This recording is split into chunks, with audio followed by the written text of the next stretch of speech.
உயிர் வாழத் தகுதியில்லாதவர் பட்டியலில் உடனடியாய் மாயை சேர்க்கின்றாள். அதனால் ராட்சசர்களும் அசுரர்களும் தானாகவே இவர்கள் உயிரை எடுக்கின்றார். நன்றாய் புரிந்து கொள்ளுங்கள். உயிரை கொடுத்தாலும் தர்மம் காப்போம் என்று நிற்பவர்க்கு நிலைத்திடும் வீரஸ்வர்க்கமும் கைலாச பதவியும், எக்காரணம் கொண்டும் தர்மம் காக்க மறந்த உத்தமோத்தம ஜனனமான சனாதன ஹிந்து ஜனனம் பெற்ற மக்களுக்கு இல்லை வேறு கதி. சனாதன ஹிந்து தர்ம மனித ஜனனம் உத்தமோத்தம மனித ஜனனம். உங்கள் உரிமை உலகில் அதிகம், உங்களுக்கு கடமையும் உலகில் பெரிது. தர்மம் காத்தாலே கடமை, தர்மம் காக்காதார்க்கு உயிர் வாழும் உரிமை இல்லை.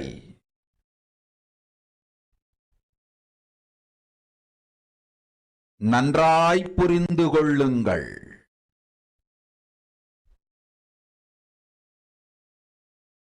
உத்தமோத்தம பிறவியான சனாதன ஹிந்து தர்ம பிறவி எடுத்த எல்லோரும் புரிந்து கொள்ளுங்கள். உங்கள் வாழ்வின் முதற்கடமை தர்மம் காத்தல். தர்மம் காக்க தர்மம் உங்களை காக்கும். சனாதன ஹிந்து தர்மம் காக்க மறந்திட்டால் வாழும் உரிமையை நீங்கள் இழந்து விடுகின்றீர்கள். அதற்கு மேல் வாழ்ந்தென்ன அழிந்தென்ன? பூமிக்கு பாரம் குறையட்டும் என்று அசுரர்களும் ராட்சதர்களும் உங்களை உண்டு தீர்க்கின்றார்கள்.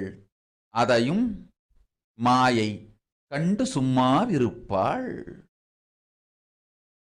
பிரபஞ்ச ரகசியத்தை, பிறவியின் ரகசியத்தை உலகிற்கெல்லாம் உத்தரமாய்ச் சொல்லிவிட்டேன். புரிந்து வாழ்வில் நடந்து உயிரை பத்திரமாய் பார்த்துக் கொள்ளுங்கள். அன்னை சொல்லும் அருள் சத்தியம் இது. ஓம் ஓம் ஓம். Yes. Now let us look at the translation of Devi Parashakti's revelation. Listen. Andajam, Yonijam, Jalajam, Bijam, like this in 4 types of births in 84 lakh yonis.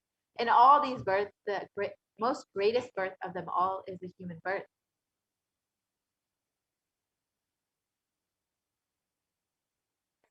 Even in that human birth, being born and toiled many times after getting burnt and toiled in politics, artha, kama,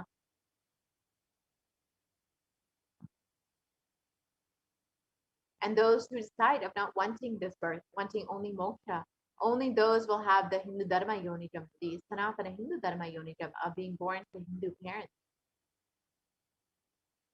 Human birth is Uttamam, the best, and Sanatana Hindu Dharma human birth is Uttamottamam, the best of the best. Everyone who took this Uttamottama birth has the responsibility of protecting the science of living enlightenment and Sanatana Dharma. And also they have the right of experiencing its benefits. This right was given to them because of their commitment given by them to do this responsibility. And after coming to Bhuloka, by getting mentally deluded and forgetting the dharma of protecting Sanatana Dharma, Maya, she is taking away all their souls. I am giving the Sanatana Hindu Dharma Yonijam only for those who gave the commitment of protecting Sanatana Dharma, even by giving their life. And after getting the body, because of painful delusion, not dropping fear and greed, for those who forgot to protect Sanatana Hindu Dharma, Maya, she will immediately add them all to the list of those who are not worthy of living.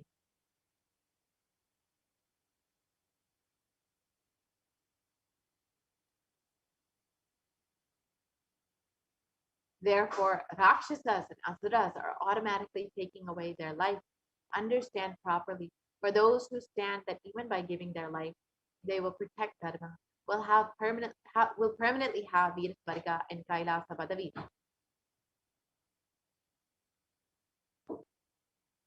For any reason, people who forgot to protect Dharma, having Uttamottama birth of Sanatana Hindu birth, there is no other way for them. Sanatana Hindu Dharma birth is Uttamottama human birth. Rights in this world are immense, and also your responsibility in this world is large. Protecting Dharma is responsibility. Those who do not protect Dharma, they do not have the right to live. Understand properly, all those who took the Uttamottama birth, which is Sanatana Hindu Dharma birth, all of you understand. The first responsibility of your life is protecting Dharma. If you protect Dharma, Dharma will protect you. If you forget to protect Sanatana Hindu Dharma, you lose the right of living. After that, what bothers whether you live or get destroyed? Asuras and Rakshasas will eat you, so that the burden on earth is reduced. Seeing that, Maya, she will keep quiet.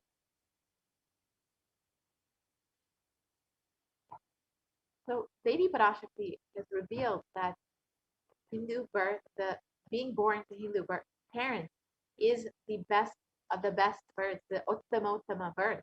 And we have been given this birth as because we have committed to take the responsibility to protect Dharma, to protect Sanatana Hindu Dharma, and protect this science of living enlightenment.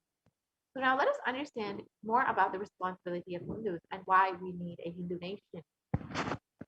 Hinduism represents the world's most ancient yet progressive indigenous spiritual tradition. It is an open framework model of civilization that stands for global peace, vegetarianism, nonviolence, yoga, worship of nature, temple-based living, manifesting spiritual powers, and the inherent divinity of every being. And the Hindu nations were ecosystems where more and more enlightened beings could be produced, so that enlightened civilization could be lit alive and its great gifts shared with the world.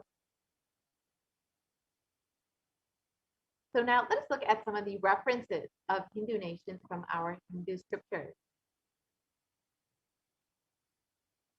The Hindu nation ruled by Bhagavan Rama, the Ramarajya, was one of the greatest Hindu nations that we have heard of. And in the Valmiki Ramayana, it's described in Valmiki Ramayana, it describes the Ramarajya.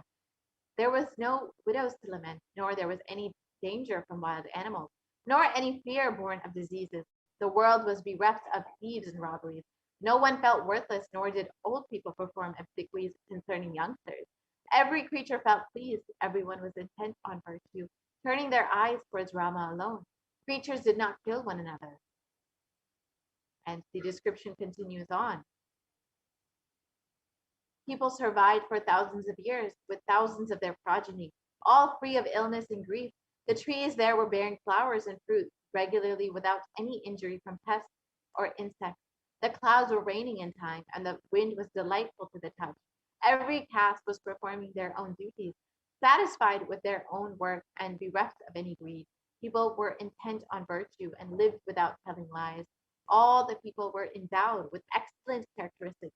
All were engaged in virtue.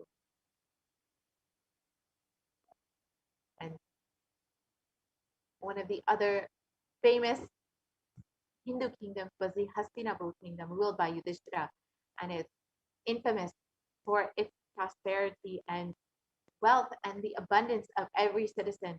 In the Srimad Mahabharata, it describes Devas granted rains to fulfill all wants. The world became free of all diseases. There was no hunger or thirst anywhere. There was no mental suffering. Those without livelihood were given livelihood, and there was abundance all around. There was no worldly worries left for anyone, and there was no cause for fear either. Happiness on earth was in fact even greater than in the heavens. You can see that our Hindu kingdoms that were ruled by Hindu principles had so much of prosperity and abundance for every citizen from all classes and creeds. And this this was because of the Hindu scriptures, our Hindu principles that were used to govern these ecosystems.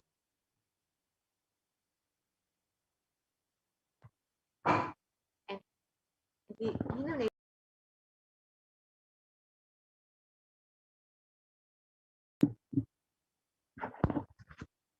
whether in the fields of enlightenment, health, medicine, technology, aviation, dance and music, clothes and jewelry, social systems, judicial systems, political systems, and legal systems, Hindu nations contributed in every single field and gave breakthroughs in every field. So let us understand now how our Hindu nations were destroyed. Over the course of 1,000 years, we have seen multiple phases of invasion and destruction where we had 56 nations, Hindu nations once, and now we've been reduced to only one, which is Kailasa. Now let us understand the history of the destruction of our Hindu civilization. The first phase of the destruction of the Hindu civilization were the Islamic invasions, which happened between 800 and 1700 AD. This was the physical destruction of our Hindu civilization. And Will Durant, a famous historian, has described the Mohammedan conquest of India is probably the bloodiest story in history. The Islamic historians and scholars have just recorded with great glee and pride the slaughters of Hindus and forced conversions, abduction of Hindu women and children to slave markets, and the destruction of temples carried out by the warriors of Islam during 800 to 1700 AD. Millions of Hindus were converted to Islam by sword, and during this period, millions more were raped and murdered and dismembered.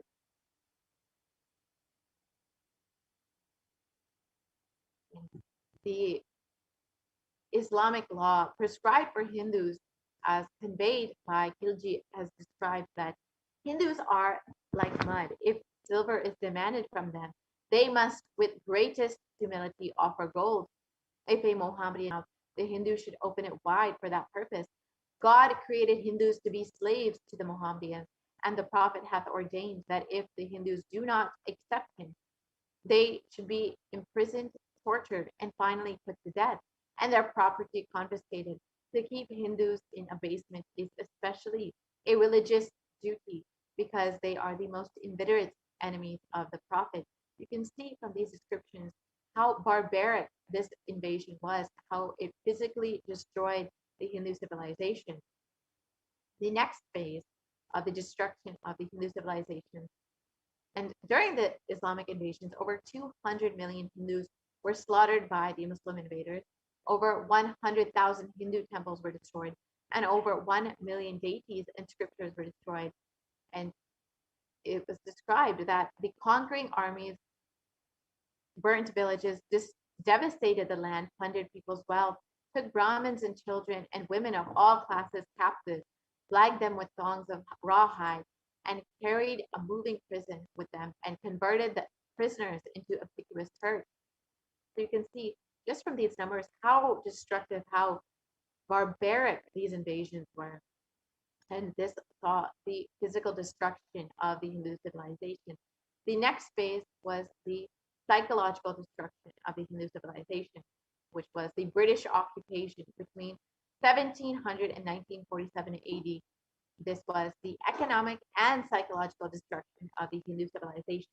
So after being physically assaulted and weakened, the British invaded and destroyed the Hindu population economically and psychologically. Will Durant has described, I have seen a great people starving to death before my eyes, and I'm convinced that this exhaustion and starvation are due not, as their beneficiaries claim, to overpopulation and superstition, but to the most sordid and criminal exploitation of one nation by another in all recorded history.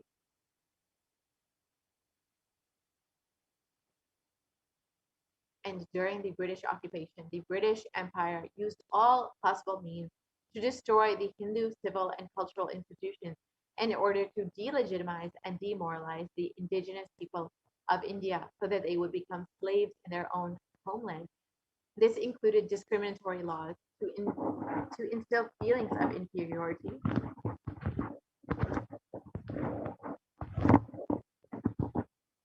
engineering artificial famines to starve the natives into submission, annexing Hindu kingdoms to undermine the native rule, mistranslating Hindu scriptures to instill anti-Hindu narratives, destroying the indigenous Gurukul education system, which was the backbone of the Hindu civilization, and destroying local industries and forced importation of British goods and banning Indians from owning any firearms or producing any firearms.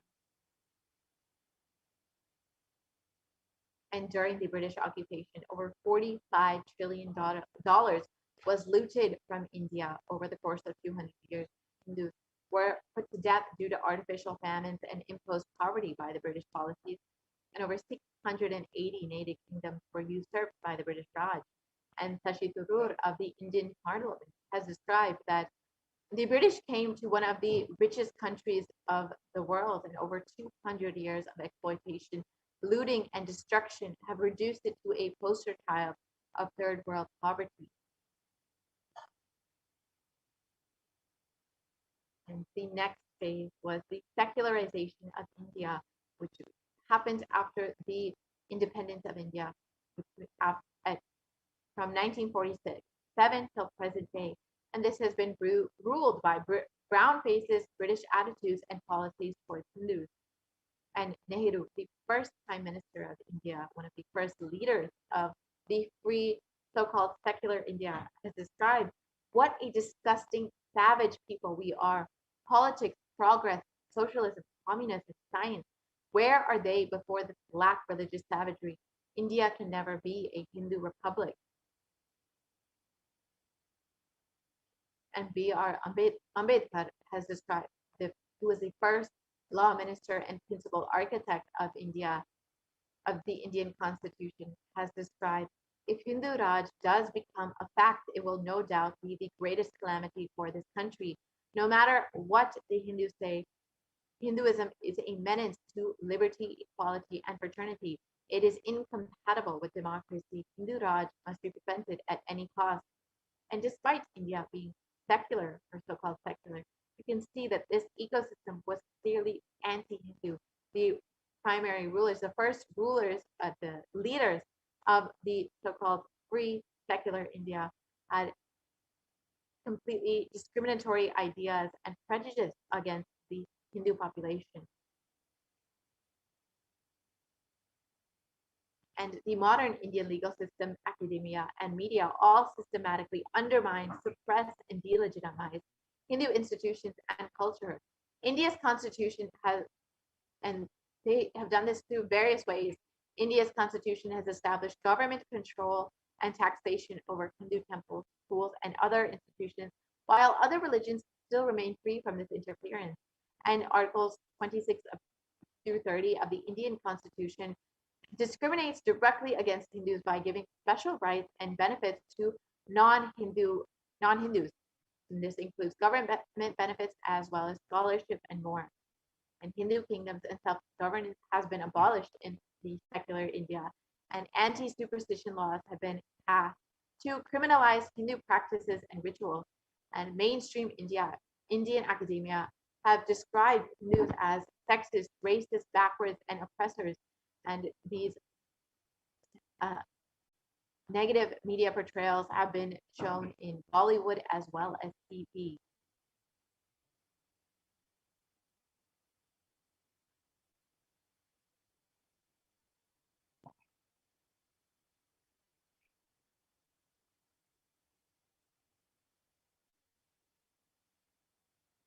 And media narratives have been used to stereotype and demoralize Hindus.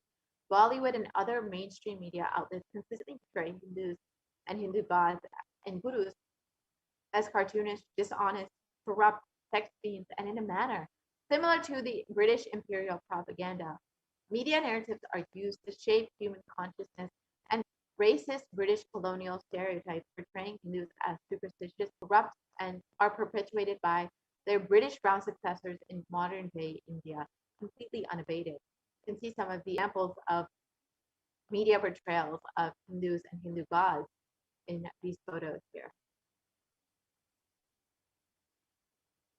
So now we've understood how the Hindu civilization has been destroyed over the course of the past 1,000 years. Now let's understand why we need the revival of Hindu nation. As Devi Parashakti has described, it is our responsibility as born Hindus, practicing Hindus, to protect Sanatana Hindu Dharma. That is why we were given this birth of Sanatana Hindu birth. How can we do this? It is only through the revival of Hindu nation. The Supreme Concept of Hinduism has described the vision for the Hindu civilization. During the time of the Mahabharata, Hindus had 56 deshas, 200 states, 1,700 samsthanas, and 10,000 sampradayas. And all 56 we Hindus are persecuted. Now we have lost all of the 56. The last to fall was Nepal. I am the collective voice of all the persecuted Hindus. I will revive and rebuild a Hindu nation built on the Vedagamic principles as a refuge for all practicing and aspiring Hindus, a safe haven for all the persecuted Hindus.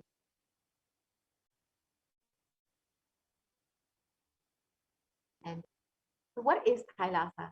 This revival of Kailasa, the Hindu nation, is for reviving this whole life of enlightened civilization and all the great gifts it has to offer to the world, bringing legitimacy to all the offerings Sanatana Hindu Dharma has, and sharing it with the world is the purpose of this Kailasa, the Hindu nation.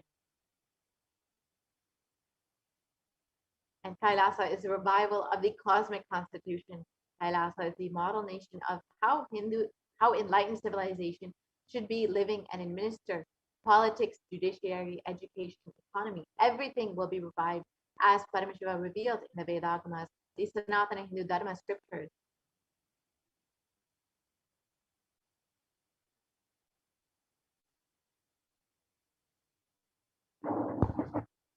Being one of the most persecuted civilizations, Hinduism is on the brink of extinction, such that the next generation may know about Hinduism only through our history books, which is because Hindus have forgotten the responsibility we have taken as we were gifted this Hindu birth.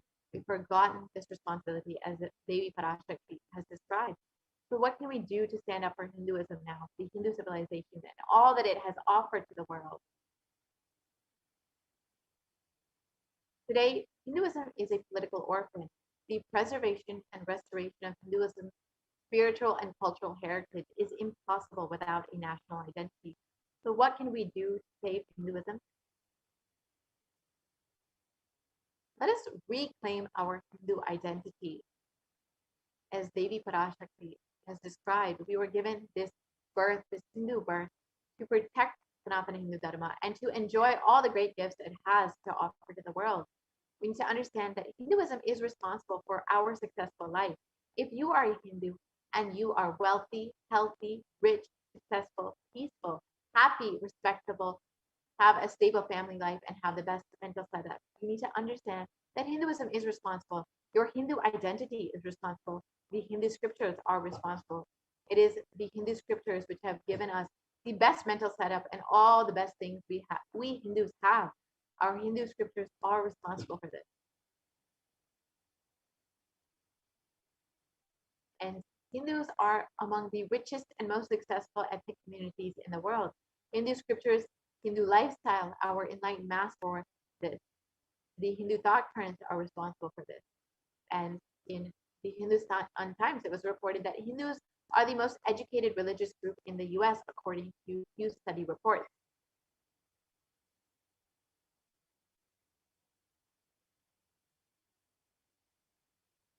So let us now reclaim our Hindu identity. We need to understand it is not just the anti-Hindu elements being active. It is the responsible Hindus being inactive that is responsible for this whole destruction of Hinduism. As Devi explained, as Devi revealed, we were specifically given this Hindu birth, the Uttamottama birth, because we have taken the responsibility of protecting Sanatana Hindu Dharma. However, we have forgotten this responsibility that we have taken. So let us now take this responsibility again for Hinduism, and let us Let all the Hindus all over the world reclaim our Hindu identity, reclaim the reason that we were given this Uttamottama birth of Sanatana Hindu birth. Let us understand now what is the responsibility of Hindus as revealed by Devi Parashakti. It is the responsibility of Hindus to revive this enlightenment and again, and give all the gifts of the enlightened civilization to humanity. The revival of the enlightened civilization, this Kailasa, the Hindu nation, is the survival need of humanity.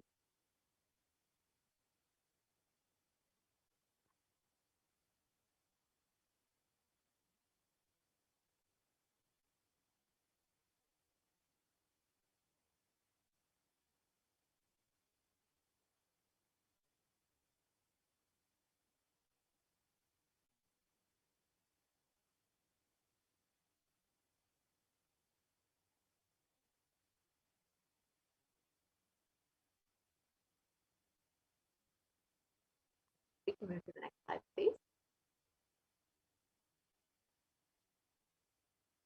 So this is an invitation to all the Hindus out there.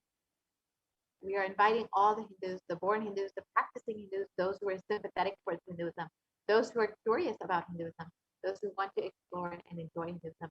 Please come and be a part of this revival. You can sign up to become an e-citizen of Kailasa, an e-Kailashian, by visiting kailasa.org and signing up to be an e-citizen. Enjoy all of the benefits that Hinduism has offered to the world and share it with the world and protect all that Hinduism has to offer to the world. You can sign up today to be a part of this whole revival of Kailasa, this revival of the Hindu civilization. So now let us listen to what the Supreme Concept of Hinduism has revealed as the need of the Hindu civilization for humanity, why we need Kailasa. Let us now watch this video.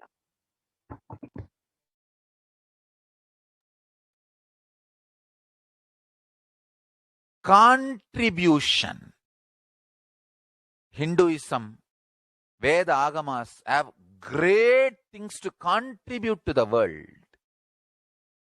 Like the great power manifestation science, the ancient culture and arts, the ancient lifestyle truths, the ancient medical practices and medicinal knowledge, the ancient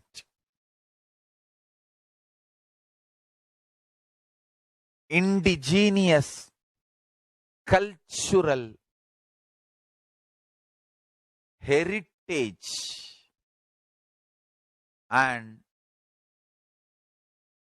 jewelry, perfume, dance, music, in every level, Hinduism has so much to contribute. Veda Agamic traditions have so much to contribute. To share all this with the world, to contribute to the world.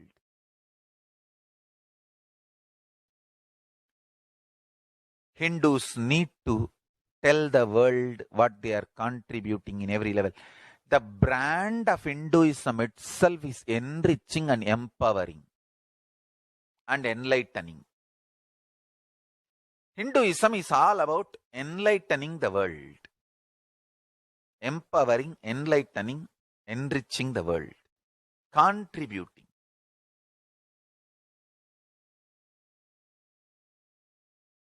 That is our spiritual life. That is our spiritual strength. That is our spiritual core principle.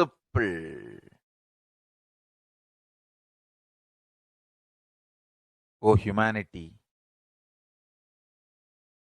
I request you with folded hands, some one corner of the world, if you just give me few hundred acres, I will keep this whole science alive. Leave it for the whole humanity freely. Fortunately, Paramashiva has given me the power to decode all this Hindu medicinal system, Hindu judiciary system, Hindu social law and order system, Hindu power manifestation system, Hindu mental sciences system, Hindu yogic sciences, the sciences of Hindu biology, Hindu physics, Hindu psychology, Hindu physiology, Hindu chemistry, all this Paramashiva has given me the power to decode whatever the remaining scriptures are available with the humanity. Paramashiva has blessed me, and I have collected. Not only I have collected and organized, I can decode. This whole science can be in any one corner of the world. Just few hundred acres are given for me to live peacefully and exist peacefully. I can store this whole thing alive and contribute it to humanity. Humanity can become better and better and better. I can make the planet Earth so much better place to live. I am here to contribute, and I will continue to contribute.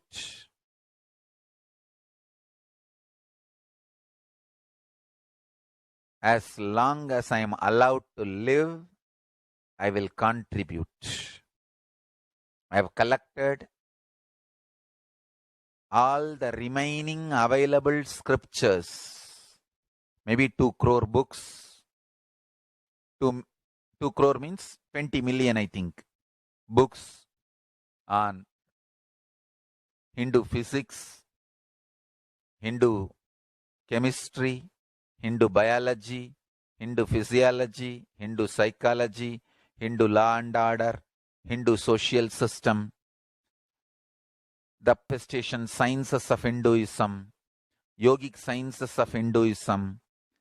I have collected, and Paramashiva has given me the blessings and power to decode.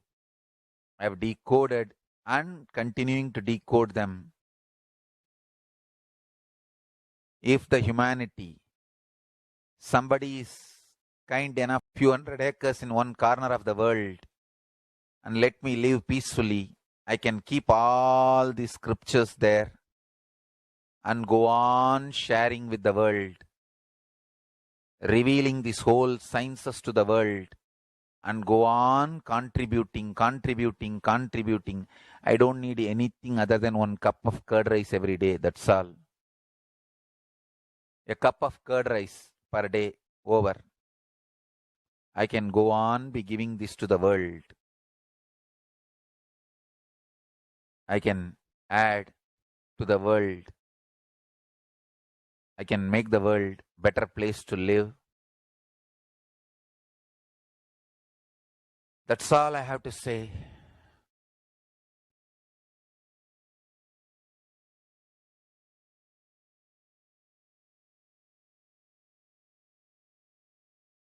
Thousands of medicines are described detail in ancient Siddha and Ayurvedic scriptures. Paramashiva has given me the power to decode them, read them, and properly translate and map them to the modern day human language. And I am ready to work 20 hours a day. I just need few hundred acres where I can sit peacefully and keep this library, run a Gurukul where thousands of people can learn this and share it with the world. Understand?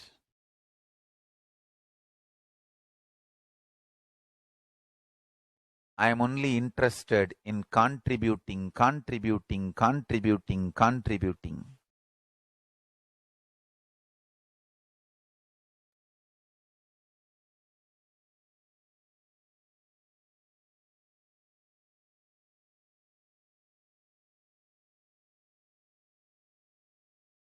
if we can decode all this great knowledge, whole world can prosper from this knowledge. Whole world can enjoy from this knowledge. If I prosper, I will only create a university. I will not create anything else. If the Hindus prosper, they will only create education institutions. Because Hinduism is all about giving, contributing. If I prosper, I'll create university, that's all. Kailasa is all about university, to decode the ancient sciences and share with the world. Understand? Every day I am sitting and going on decoding, writing notes on my books and writing details on my books.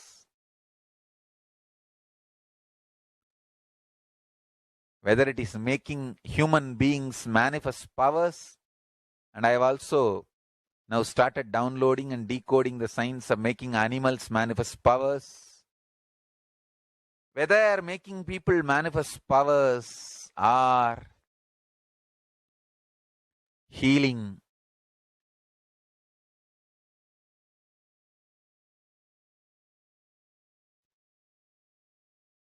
in every level, life is all about contribution, contribution, contribution.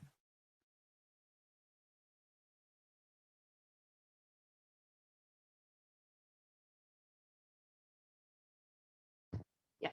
Now that we've understood the responsibility of Hindus as explained by the Supreme Pontiff of Hinduism, you can go ahead and sign up to become an e-citizen of Kailasa and fulfill the responsibility that you have taken as a born Hindu, as someone who's practicing Hinduism, and be a part of this revival of this whole Hindu nation, and be a part of Kailasa. So you can visit kailasa.org to sign up today. So with this, we will be concluding this portion of the program. I'll be entering into the next segment, where we will be understanding some of the various offerings that we can make to Devi Parashakti. As all of us know, Devi has been continuously blessing us and guiding us during this time, during this Kalaya, during this pandemic. And she's been guiding us, revealing, healing us completely from the suffering, and ensuring that we are protected during this time. So if you're just overflowing with gratitude for your cosmic mother, for the happening of Swamiji as Devi Parashakti in your life, you can stay tuned for this next segment and understand some of the various offerings that you can make to Swamiji, to Devi Parashakti.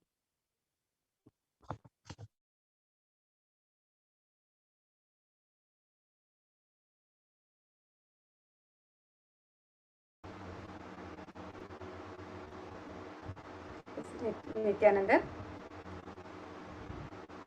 Yes, now let's get into the segment where we'll be understanding the various offerings, the offerings that we can make to Devi Parashakti as we get ready to receive her darshan and blessings today.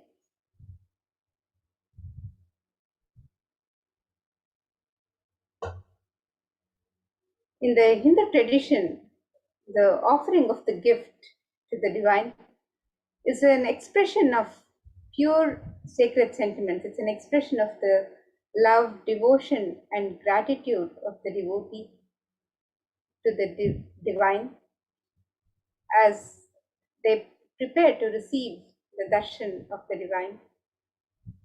And the custom says, the tradition says that when we visit a temple for the darshan of the divine, when we visit a guru, we never go empty handed. We always take a token of our gratitude, our love and devotion, which we offer at the feet of the divine. And these offerings are not made out of fear or greed. It is a pure expression of love, gratitude, and devotion, the oneness with the divine. And when an avatar lands, the offerings are purely a part of the grand Leela laid out for the purpose of enlightenment.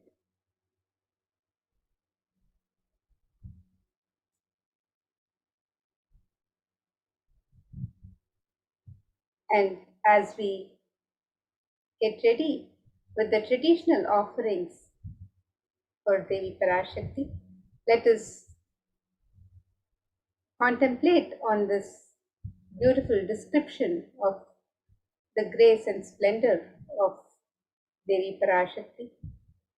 This Dhyana Shloka from the Moola Agam Manonmani Dhyana describes Devi Parashakti. It says, Induni Bhaveda Karavani Nayanam Syat Pankajavara Japakshara Sarayuktam Angahimabhushana Vichitra Vasanam Syat Tungamakutojvala Manonmani Swarupam. And the translation of this verse, it says, moonlight face, holding Veda books on hand, fire in eyes, with lotus flower, gracing and blessing hands, and one hand with Japamala, beautifully decorated with jeweled ornaments in wonderful clothes and shining crown. Her name is Manonmani.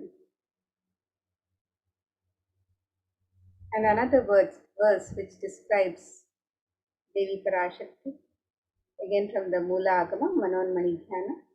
This verse describes Dhyaye Devim Trinetraam Shashinibhavadanam Vedah Savye Padmam Varadam Apare Chabhayam Chakshamalam Divyairabharanair Vibhushita Tanum Dhammadidhi Pujitam Devi Meva Manonmanim Pratidinam Kamarthadatrim Shubham.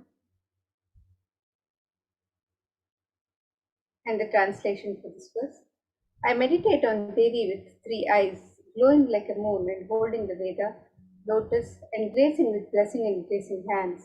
She is wearing beautiful ornaments. She is worshipped by Brahma and other many gods, and showers auspicious boons for all actions every day.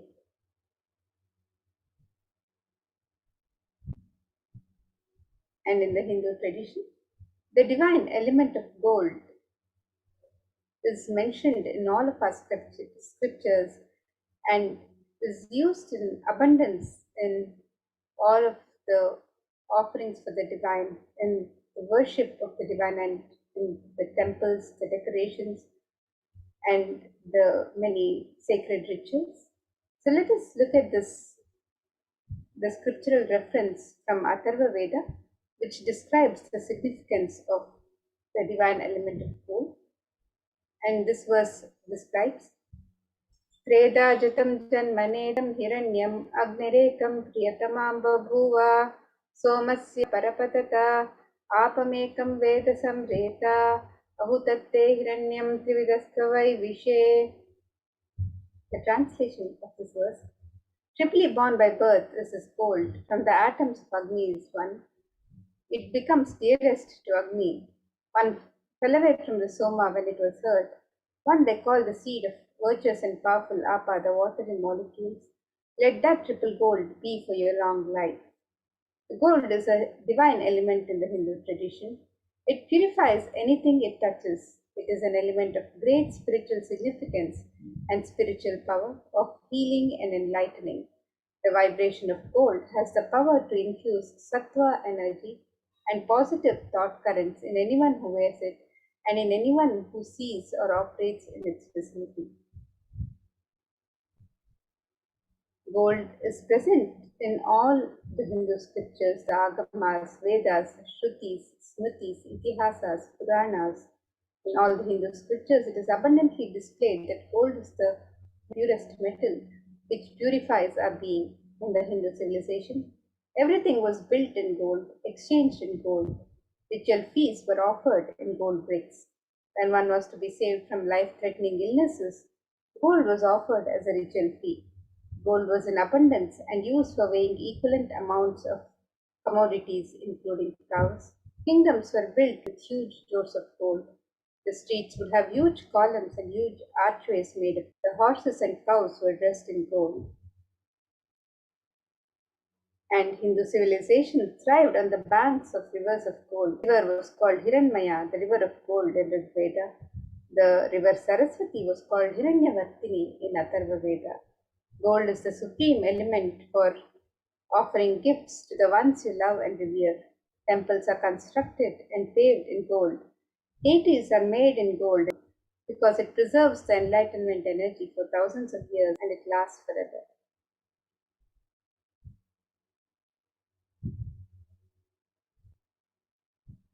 And the various offerings to Devi Parashakti, the traditional offerings that we can make to Devi Parashakti today on the website www.kailasamela.com/sevas. So let us now take a look at these various traditional offerings that can be made. And the first offering is the offering of the e-hundi. Just as we have the hundi in any traditional temple, where the devotees can offer any token of gratitude of their choice as they receive the darshan of the divine. So also you have the e-hundi offerings, where you can make any offering in multiple currencies and in any amount that you would wish to offer as you receive the darshan of Devi Parashakti today. So let us see the verses that describes Devi's love for true devotion. This verse says, Bhakti Priya Bhakti Gamya Bhakti Vashya Bhayapaha Shambhavi Sharada Radhya Sharvani Sharmadhaini. The translation of this verse, it says, Devi is fond of true devotion and is realized through true devotion. She can be won over through true devotion and she removes all fear. If there's any fear in the minds of the devotee, Devi is sure to remove that fear. It is stated that Devi likes to be worshipped in autumn. Here it is meant the autumn of our lives, when our thoughts turn more and more inwards. The role of the divine is known and understood clearly, and the need for Devi worship becomes stronger. Shambhavi is the consort of Shambhu, Lord Shiva. Sharadaradhya is the one who is worshipped by Devi Sharada herself, Devi Saraswati. And Sharvani is the wife of Lord Shiva. The Linga Purana says Lord Shiva is called Sharva in his earth form. Sharmadaini is Devi who bestows happiness on devotees. And you can offer your gratitude and devotion to Devi Parashakti by offering your kanika, your token of gratitude in the e-hundi offerings, and receive the grace and blessings of Devi Parashakti in all aspects of your life. So you can make these e-hundi offerings on the website www.kailasamela.com/sevas, and you can make this offering in multiple currencies and in any amount of your choice.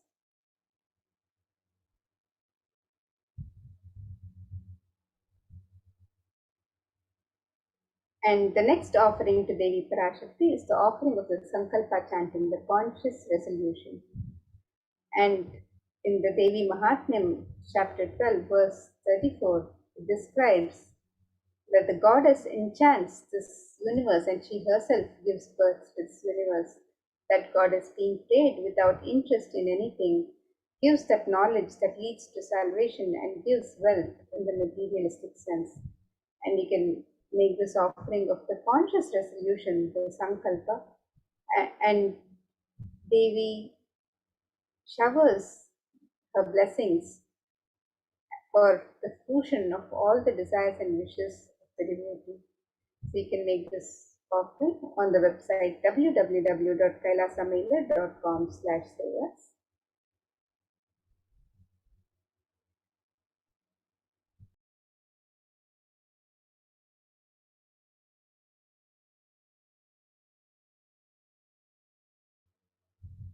The next offering to Devi Parashakti is the offering of the Sahasranama Swarnakas. And this is the offering of the pure gold coin inscribed with one of the 1008 sacred names of Devi Parashakti. Devi is described as Nama Parayana Prita, she who likes the repetition of her various names. And this offering of the Sahasranama Swarnakasu, the pure gold coin inscribed with one of the 1008 sacred names of Devi Parashakti.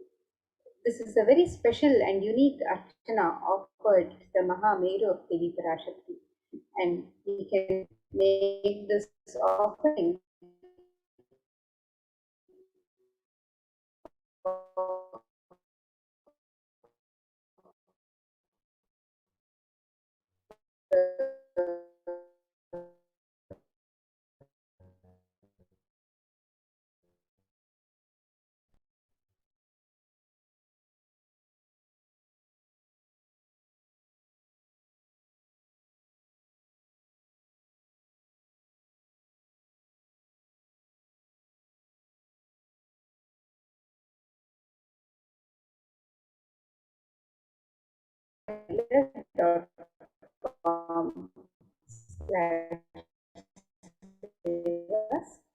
and this can offer any number of coins as you wish to offer.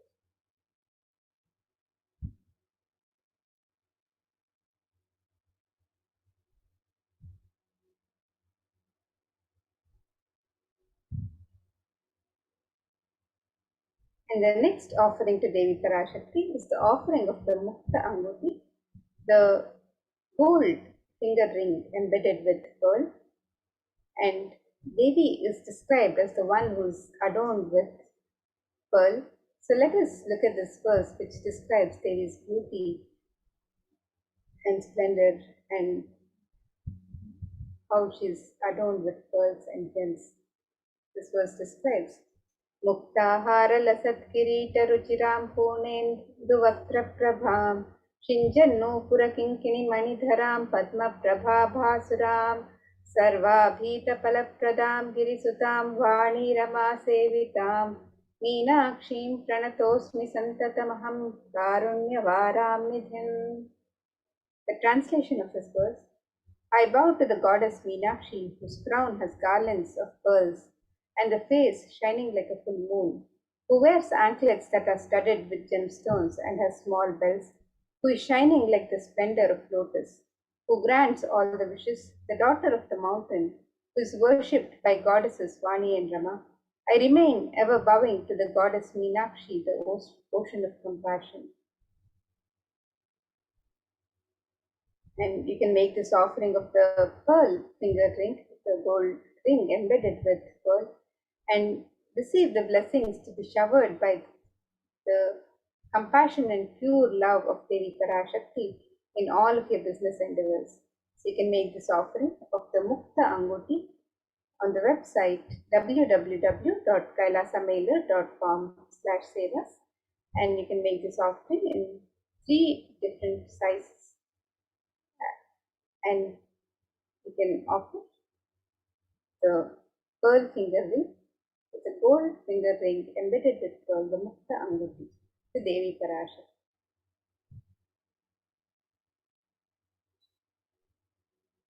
The next offering is the Swarna Padma Pushpa, the gold lotus flower. This verse from Kamika Agama describes one of the significance of the gold lotus in the worship of the divine. This verse says, अष्टविद्येश्वरोपेत कुम्भावरणसंयुतं सर्वे ससूत्रवस्त्राढ्य हेमपङ्कजभूषिताः सपिधनश्च पक्वबिल्वफलप्रभा स्नपनध्याय संसिद्ध प्रमाणेन समन्विताः. The translation of this verse, it says, all the kalashas should be wound around with suitable thread and covered with new cloth. They should be adorned with a lotus flower made of gold. And there are hundreds of scriptural references in the Hindu tradition for using the lotus in the worship of Paramashiva. Almost everything in the worship of the ultimate involving the consecration of deities of worship, or meditating on the mudras and asanas used during worship, involves the lotus flower, the lotus leaf, the lotus pericarp, the lotus petals. The lotus is a divine flower in the Hindu tradition. The Shakti of Paramashiva is also called as the lotus. The base of the Paramashiva Linga is a lotus. The disciple of Paramashiva is also considered a lotus, one who is about to bloom. You can make this offering of the gold lotus in any of 3 different sizes and be blessed to have the state, space, powers, and being of Devi Parashakti in your inner space amidst any and every adverse situations in life. So you can make this offering of the gold lotus, the Swarna Padma Pushpa, on the website www.kailasamailer.com/sevas.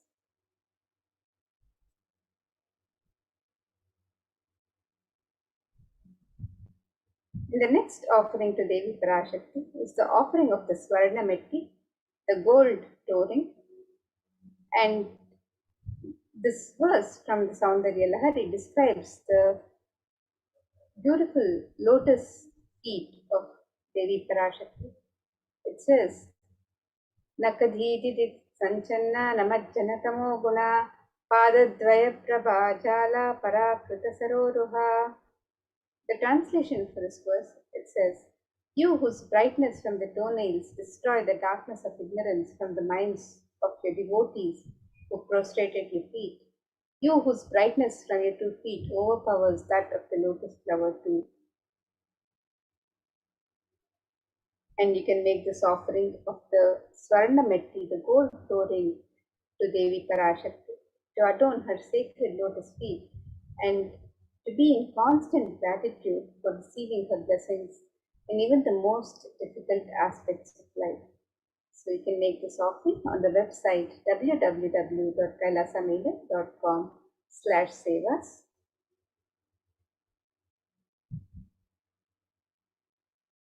The next offering to Devi Parashakti is the offering of the Swarna Mangtika, the gold hairline jewelry. Devi is described as Sudha Sharabhivarshini, she who makes the nectar flow in all our nerves from the Sahasrara. That is, she who gives the very pleasant experience of the ultimate. The Swarna Mangtika represents the nectar overflowing from the Sahasrara Chakra, which is fully a sentiment of gratitude. And you can make this offering of the Swarna Mangtika, the gold hairline jewelry, to Devi Parashakti, and receive the blessings of achieving the blissful state of overflowing gratitude and the space of complete completion. And you can make this offering on the website www.kailasamailer.com/sevas.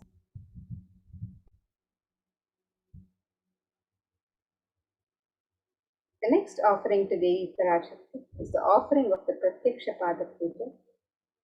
And this verse from the Saundarya Lahari, Shloka 83, describes that the toenails of Devi Parashakti have been sharpened by constantly being touched by the crowns of the celestial beings who always prostrate before Devi. And Tamoguna is darkness, and in this stotram, tamas is indicative of the ignorance in the minds of the devotees. And by constantly prostrating before the Parashakti, their ignorance is removed and they attain the ultimate knowledge. So you can make this offering of the Pratyaksha Pada Puja, the most sacred ritualistic offering of gratitude from disciple to Guru. And you can make this offering of the Pratyaksha Pada Puja and be blessed with all the auspiciousness and blessings from Devi Parashakti and from the Nijavatara of Devi Parashakti, the supreme pontificalism, Jagat Guru Mahasannidhanam, His Divine Holiness, Bhagavan Shri Nithyananda Paramashivam. So you can make this offering on the website www.kailasamailer.com/sevas. And the next offering to Devi Parashakti is the offering of the Vastra Seva, the offering of the sacred cloth. And this is a traditional offering that is made as a token of gratitude for the constant protection of the divine in our lives. So you can make this offering of the Vastra Seva, the sacred cloth, and Devi always showers and blesses with all the compassion, all the auspiciousness and blessings. And we also have the blessings of the Supreme Pontiff of Mahasanidhan, His Divine Holiness Bhagwan Sri Nithyananda Paramashivam. You can make this offering of the Vastra Seva, the sacred cloth, and you can register for this offering on the website www.kailasamelia.com/sevas.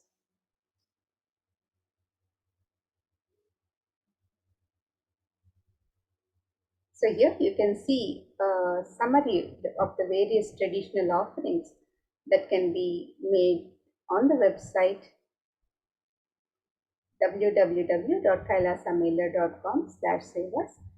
And these are the traditional offerings that can be made to Devi Parashakti today as you get ready to receive her darshan and blessings. So the e-hundi offering can be made in multiple currencies and in any amount of your choice. The Sankalpa chanting, the offering of the conscious resolution, you can sign up for this offering on the website. The Devi Sahasranama Kasu is the offering of the pure gold coin inscribed with one of the 1008 sacred names of Devi Parashakti. And this offering can be made in 3 different denominations and any number of coins as you wish to offer. The Mukta Anguti is the offering of the gold finger ring embedded with pearl, and this offering can be made in 3 different sizes. The Swarna Padma Pushpa is the offering of the gold lotus flower, and this offering can also be made in 3 different sizes. The Swarna Metti is the offering of the gold toe ring to adorn the sacred lotus feet of Devi Parashakti. The Swarna Mangtika is the gold hairline jewelry that represents the overflowing nectar of gratitude from the Sahasrara Chakra. The Pratyaksha Pada Puja is the offering of the sacred ritualistic offering of gratitude from disciple to Guru. And the Vastra Seva is the offering of the sacred cloth to Devi Parashakti. So you can make all these traditional offerings on the website www.kailasamelia.com/sevas.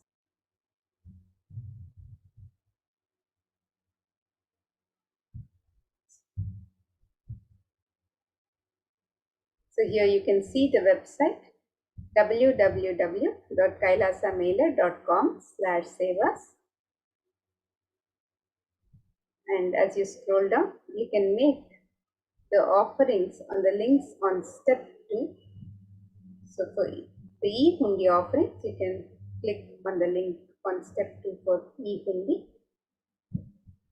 And for the traditional offerings of ornaments or sevas, you can click on the link on step 2 for the traditional offerings. And if you would like to make an intention to make an offering and receive the blessings of Devi Parashakti, to manifest your intention into reality, you can also submit the form on step 1. You can submit the intention form on step 1. And if you've made your traditional offerings to Devi Parashakti and would also like to submit a prayer, a sankalpa for yourself and your family members, you can fill in the form, the sankalpa form on step 3. You can click on the link on step 3 and fill in the details of your sankalpa. And here you have the link to the e-hundi where you can make your e-hundi offerings in multiple currencies: US dollars, Australian dollars, New Zealand dollars, Canadian dollars, Indian rupees, Singaporean dollars, Malaysian ringgits, Great Britain pound, and the Chinese yen. And you can make the offerings in any amount of your choice. And if you'd like to make the traditional offerings of ornaments or sevas, you can visit this page where you can make the offerings of the Devi Sahasranama Swarnakasu, the Sankalpa chanting, the conscious resolution, and you can make the offerings of the pure gold coin, the Mukta Anguti, the Swarna Padma Pushpa, the gold lotus flower, the Swarna Metti, the gold toe ring for Devi Parashakti, the Swarnamangtika, the gold hairline jewelry, the Pratyaksha Pada Puja, the Vastra Seva, and all of the traditional offerings to Devi Parashakti can be made on this website, and the link to the website is www.kailasamailer.com/sevas. So you can make all of the traditional offerings to Devi Parashakti as you get ready to receive her darshan today. And with that, now we'll be moving to the next segment where we'll be learning more about the various facilities being made available for the well-being of humanity, for the care and well-being of humanity during these times of the pandemic. And these facilities are being made available to all of humanity as per the guidance of Supreme Pontificalism, and it is being made available at the de facto spiritual embassies of Kailasa. So let us learn more about this care and protection being made available for all of humanity during these times when the human society is in great need of this protection. So let us now move to the next segment where we'll be learning more about these contributions of Kailasas, the de facto spiritual embassies of Kailasas, guided by the Supreme Pontificalism himself.